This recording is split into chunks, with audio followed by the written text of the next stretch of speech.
Oke, baik.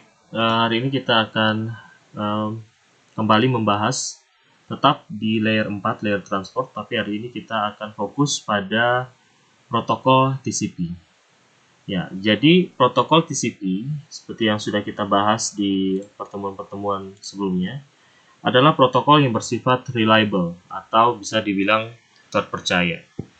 Nah, kenapa diberikan label reliable atau terpercaya? Karena pada saat pengiriman itu ada jaminan. Nah, apa yang dimaksud dengan jaminan? Jaminan itu berarti protokol TCP ini menjamin bahwa paket data yang dikirim itu akan sampai di tujuan dan tepat sasaran, gitu ya. Nah, kenapa ada jaminan? Karena protokol TCP ini dia memiliki satu metode yang namanya proses tracking. Jadi dia men-track, dia mengawasi proses pengiriman. Nah, cara trackingnya bagaimana? Cara trackingnya sudah saya jelaskan yang lalu. Jadi, protokol TCP ini adalah protokol yang bersifat connection oriented. Maksudnya apa? Jadi dia bersifat connection oriented karena jika ada dua titik yang saling berkomunikasi, ya misalnya ini saya sebut sebagai klien dan ini adalah server. Nah, pada protokol TCP, klien dan server ini saling berkomunikasi. Jadi kalau klien mengirimkan sesuatu, maka TCP harus membalas bahwa apa yang dikirimkan oleh klien sudah diterima dan si server akan mengirimkan pesan untuk mengirimkan paket data selanjutnya.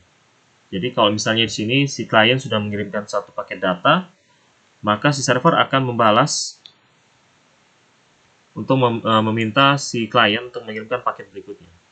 Ya, jadi ada komunikasi antara dua titik antara klien dan server. Nah, perbedaan dengan UDP adalah pada UDP tidak terjadi komunikasi seperti ini, sehingga untuk protokol UDP itu dikenal dengan protokol connectionless oriented, ya.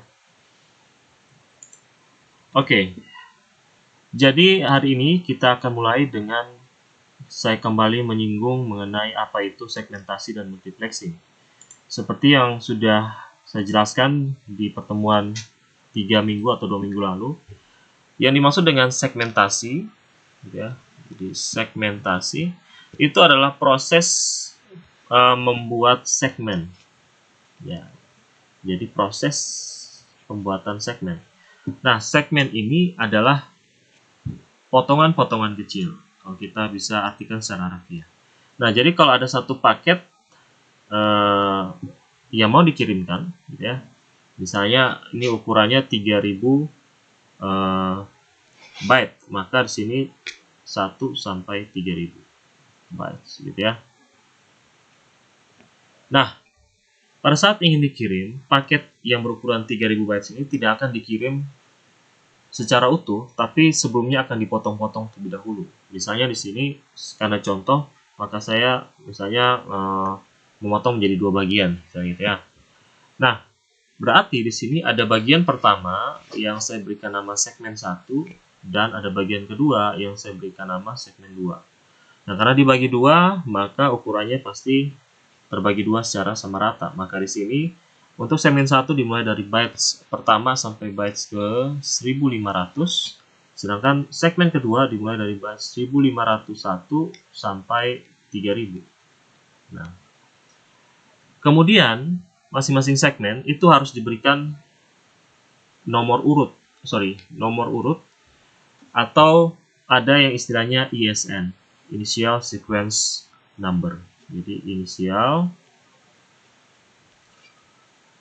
Sequence Number. Jadi ini adalah nomor yang nanti akan dikenali oleh si penerima atau destination bahwa oh ternyata saya menerima sebuah segmen yang memiliki nomor urut sekian. Jadi misalnya kalau saya mengirimkan si S1 ini, maka si penerima akan melihat bahwa oh dimulai dari nomor urut 1 sampai 1500, maka selanjutnya si penerima akan meminta 1501 sampai 3000. Ya, jadi kalau kita lihat di map ini. Jadi data yang mau dikirimkan ini yang saya arahkan dengan kursor yang berwarna yang berwarna abu-abu ini. Ini adalah data utuh yang akan dikirim, tapi sebelum dikirim data ini melalui proses segmentasi. Sehingga kita lihat di contoh ini, data yang utuh ini disegmentasi menjadi 6 buah segmen atau 6 buah potongan. Nah, pada saat proses pengiriman, 6 segmen ini akan melewati berbagai macam router. Jadi dalam proses pengiriman nanti tidak hanya terdapat 1-3 router perantara, tapi ada banyak sekali router perantara. Sehingga bisa jadi segmen 1 misalnya dari router A dia belok ke kiri ke router B, sedangkan segmen 2 malah dari router A dia belok ke kanan ke router C. Tapi kemanapun router yang dipakai, masing-masing segmen ini sudah memiliki alamat IP address dan alamat port yang dituju, sehingga meskipun melalui router yang berbeda, tapi masing-masing segmen ini sudah tahu kemana tujuan yang akan dicapai. Nah, kalau kita lihat dari sisi penerima atau biasa disebut destination atau tujuan, maka di sisi penerima ini bisa jadi segmen yang tiba itu tidak sesuai urutan dari sebagaimana pada saat pengiriman. Jadi kalau pengiriman dikirim secara berurut, segmen 1 duluan, 2 duluan, 3 dan seterusnya sampai 6, tapi tidak memastikan bahwa pada saat sampai di penerima, segmen tersebut sampai dalam nomor urut yang terurut. Bisa jadi misalnya di sini kita lihat contohnya segmen 1 sampai terlebih dahulu, segmen 2 sampai terlebih dahulu di urutan kedua, tapi berikutnya malah segmen 6 yang datang. Jadi bukan segmen 3, tapi malah segmen 6 yang datang di urutan ketiga. Nah, jadi secara keseluruhan kita lihat bahwa ini ternyata tidak datang sesuai dengan urutannya.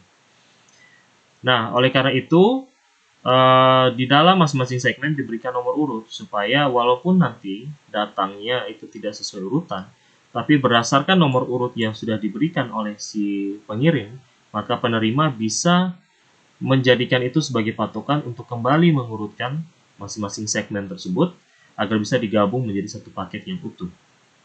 Ya, jadi seperti itu. Ya, kemudian yang kedua kita lihat untuk membahas ini saya akan menyinggung mengenai TCP header. Jadi TCP header ini sudah saya bahas yang lalu. TCP header ini adalah sebuah informasi yang dimiliki oleh protokol TCP. Tujuannya adalah informasi ini diberikan kepada segmen-segmen yang mau dikirim tadi, supaya segmen-segmen ini boleh sampai tepat sasaran. Jadi kalau kita lihat di sini, apa saja isi dari header TCP? Ya, di dalamnya ada source port number dan destination port number. Ini sudah saya jelaskan yang lalu. Source port number itu adalah nomor port dari si pengirim, sedangkan destination port number adalah nomor port dari si penerima. Jadi kalau misalnya ada yang ingin menggunakan service web, maka destination portnya disetting menjadi 80, karena port 80 adalah port yang digunakan oleh service web atau protokol HTTP. Nah, kemudian selain source port dan destination port, ada yang namanya sequence number dan acknowledge number. Jadi acknowledge ini biasa disingkat dengan ACK gitu ya, atau ACK. Nah, ini nanti akan kita bahas sebentar lagi. Kemudian di sini kita lihat ada header length, ada window size. Nah, ini kita akan bahas juga. Nah, kemudian di tengah sini ada yang namanya flag atau bendera. Jadi ini merupakan keterangan-keterangan yang akan diberikan nantinya. Kita lihat di sini ada URG, ada ACK, ada PSH, dan seterusnya. Nah, tapi nanti kita akan fokus kepada ACK atau ACK ini dan juga SYN. Gitu ya. Nah, kemudian di bawahnya ini ada TCP checksum, ada urgent pointer, dan seterusnya. Dan di bawahnya ada data yang nanti keterangan-keterangan tambahan akan diberikan ke situ. Ya, baik, kita akan melihat satu persatu. Yang pertama kita lihat dulu contoh dari gambar berikut. Ya, misalnya di sini ada client, dan di sebelah kanannya adalah server. Nah, kemudian si client akan mengirimkan sesuatu kepada si server. Nah, langkah pertama yang dilakukan oleh protokol TCP, karena bersifat reliable, maka si client akan terlebih dahulu bertanya kepada si server, apakah saya bisa berkomunikasi dengan Anda. Jadi, langkah pertama adalah membangun, ya, sebentar. Jadi, langkah pertama adalah,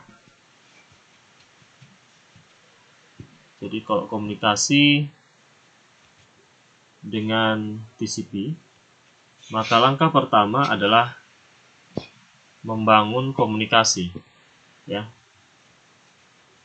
membangun komunikasi. Dan cara membangun komunikasi yang sudah saya jelaskan yang lalu, yaitu dengan three-way handshake, ya, three-way handshake. Nah, setelah komunikasi dari kedua titik sudah terbangun, maka mulailah proses pengiriman data. Ya, jadi kita lihat. Nah, kita lihat di sini untuk si klien, dia mendapatkan nomor port 1028, ya. Nah, ini sudah saya jelaskan yang lalu kenapa 1028. Kemudian destination portnya atau port yang ingin dituju adalah port nomor 23. Nah, ini otomatis adalah port yang ada pada server nantinya, karena di sini diberi keterangan des atau destination, tujuannya. Nah, kemudian sekarang kita akan lihat di sini ada sec atau sequence, gitu ya, dan juga ACK atau tadi acknowledge. Nah, kita lihat langkah awal sequence-nya ini diberikan angka 1 dan ACK-nya diberikan angka 1. Nah, kemudian di sini si klien ingin mengirimkan data yang ukurannya 10 bytes. Okay.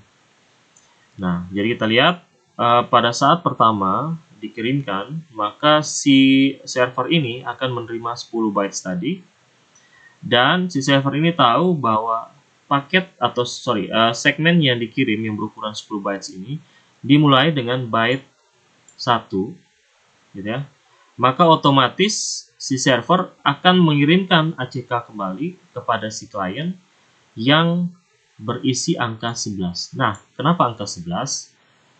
Nah, jadi karena segmen yang dikirim berukuran 10 bytes, ya, maka karena tadi dimulai dari bytes pertama, berarti segmen ini memiliki range 1 sampai 10. Jadi ini client, gitu ya, ini server. Nah, ini kita asumsikan bahwa three-way handshake-nya sudah terjadi dan sudah terbangun komunikasi antara client dan server, dan sekarang proses pengiriman datanya. Nah, karena segmen yang mau dikirim itu adalah segmen yang berukuran 10 bytes, maka kalau dimulai dari 1, maka range-nya adalah 1 sampai 10. Maka segmen yang kedua yang ukurannya juga sama 10 byte, nanti akan mulai dari 11 sampai 20. Begitupun seterusnya sampai segmen ketiga, misalnya ukurannya 10 byte juga, berarti dimulai dari 21 sampai 30. Nah, karena si klien sudah mengirimkan 10 byte pertama atau segmen pertama yang ukurannya 10 byte, maka si server akan meminta si klien untuk kembali mengirimkan segmen kedua. Nah, tapi karena segmen kedua mulai dari bytes ke-11, maka si server akan mengirimkan acknowledge yang nilainya adalah 11.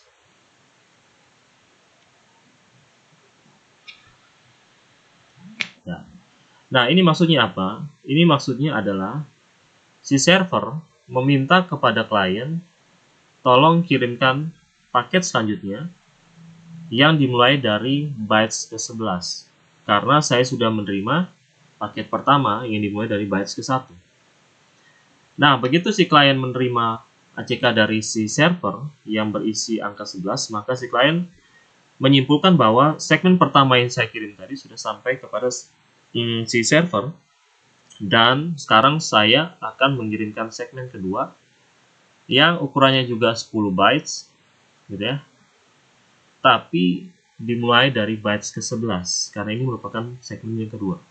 Nah, begitu seterusnya.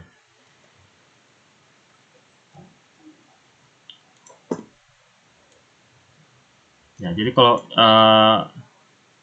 dibaca di bagian sebelah kiri ini adalah penjelasannya. Ya, jadi begitu si server mengirimkan kembali acknowledgement bernilai 11 atau CK bernilai 11 dan diterima oleh si klien, maka berikutnya si klien akan mengirimkan segmen yang dimulai dari bytes ke byte ke 11 dan seterusnya ya.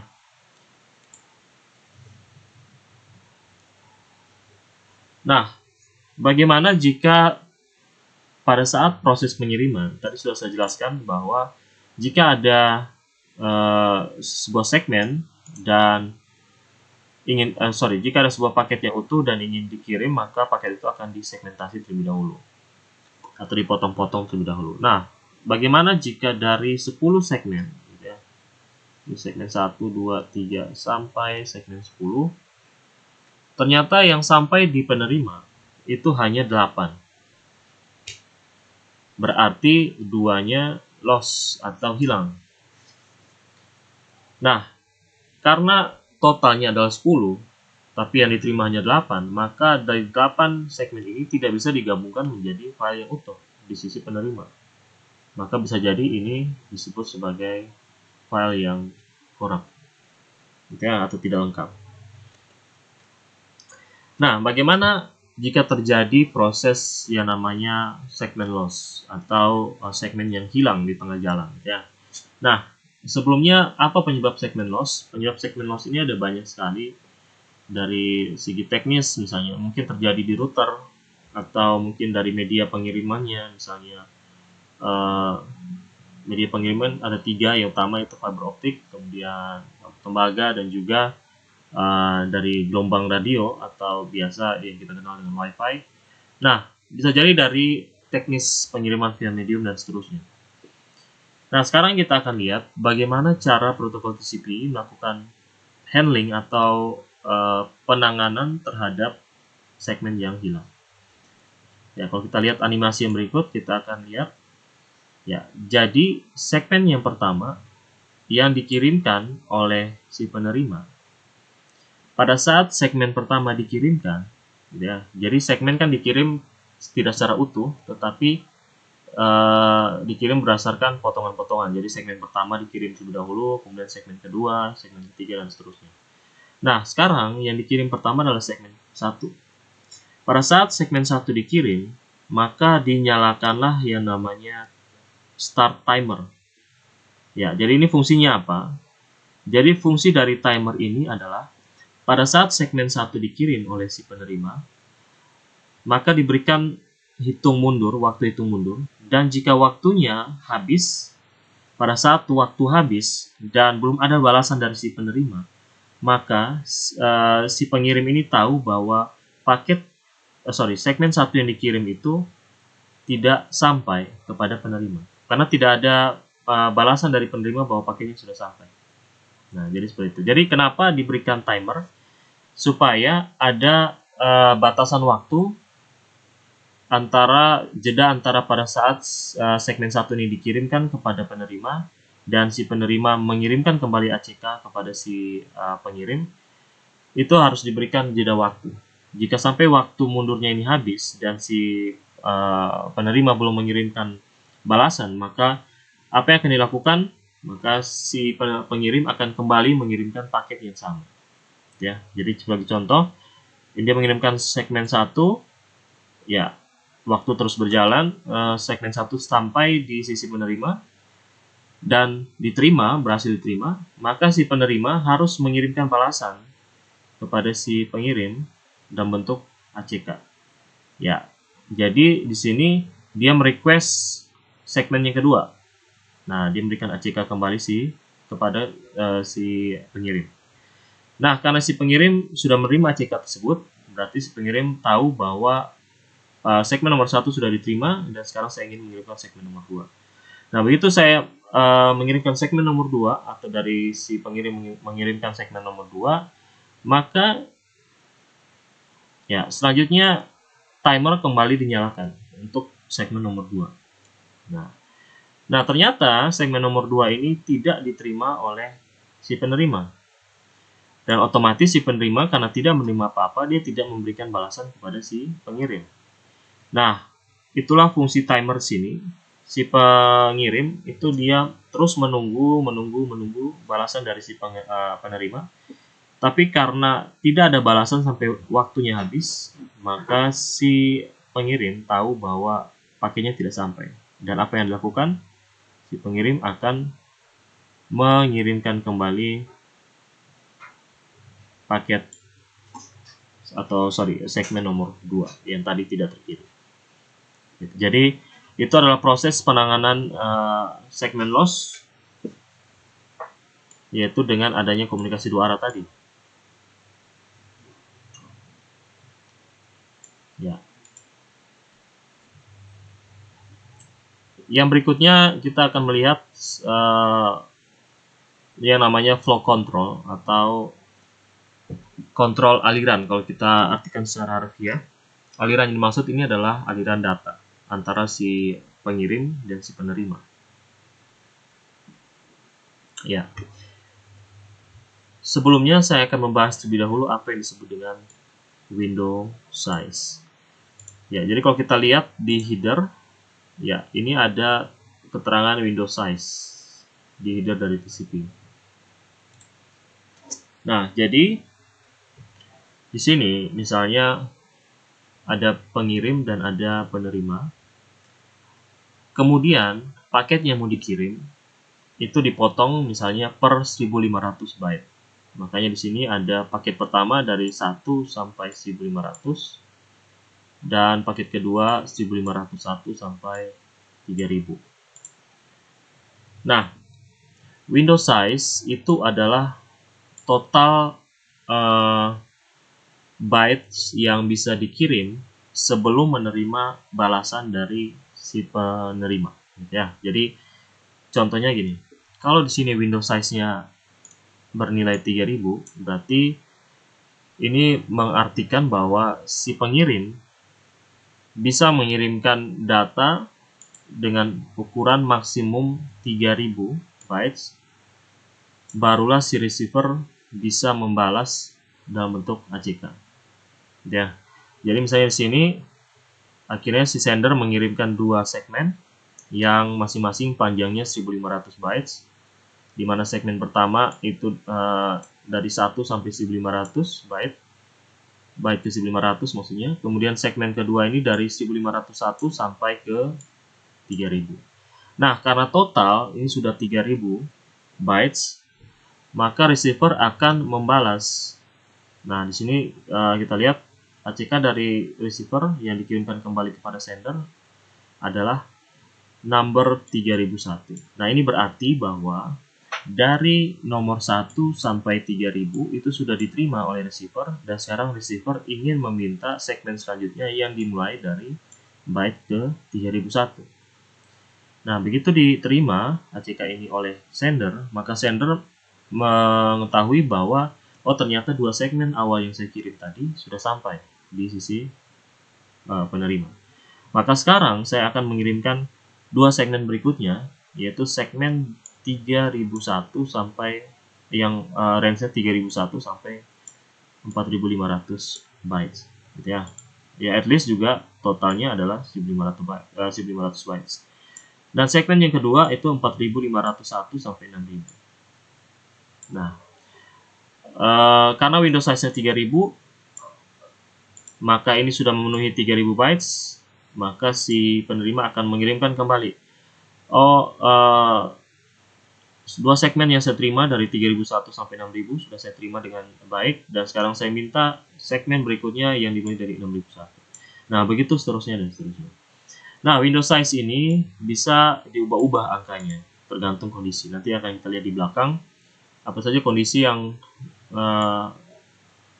bisa membuat Windows size ini berubah. Nah, jadi kalau di sini Windows size-nya 3000, maka maksimum bytes yang dikirim adalah 3000 sebelum si receiver membalas. Ya, jadi kalau misalnya di sini window size-nya misalnya disetting jadi 2000 dan segmen di sini ada 2 kali 1500 atau 3000 bytes, maka ini tidak bisa dikirim karena window size-nya hanya 2000. Ya.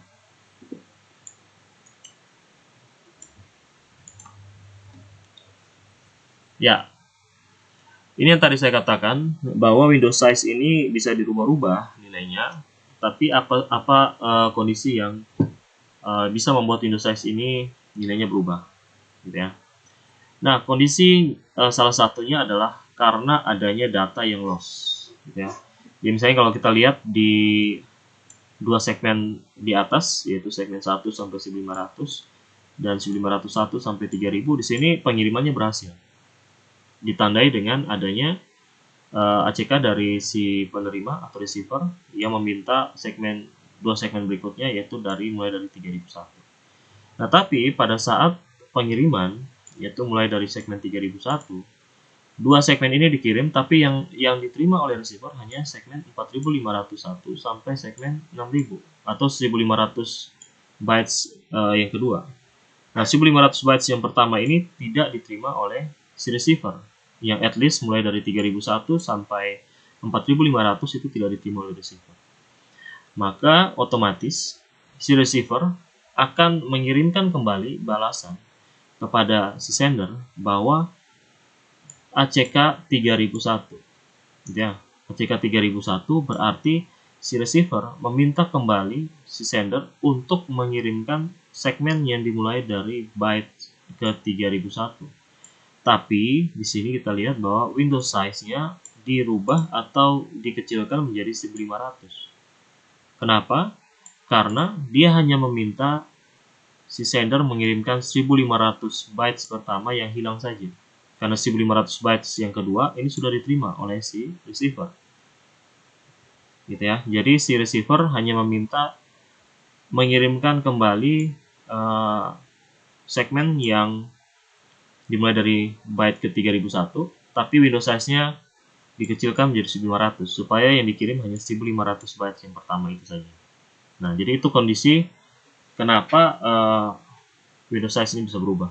Nah, kondisi yang kedua yaitu jika ya nanti kalau dibaca di bagian ini yang menarik adalah jika kualitas internet atau internet yang digunakan itu memiliki efisiensi atau ya bisa dibilang dalam tanda kutip prosesnya cepat, gitu ya, jaringannya cepat, maka window size ini bisa saja dinaikkan angkanya, bisa 6000, bisa dan seterusnya. Nah, kenapa dinaikkan? Karena ada jaminan bahwa karena kualitas internet yang baik, maka segmen-segmen yang dikirim ini tidak akan hilang, gitu ya. Meskipun dalam teknisnya pasti ada 1-2 yang loss, tapi dengan ditingkatkannya window size ini, gitu ya, akan mempercepat atau meningkatkan efisiensi dari proses pengiriman data. Ya, mungkin untuk hari ini saya cukupkan sampai sini dulu.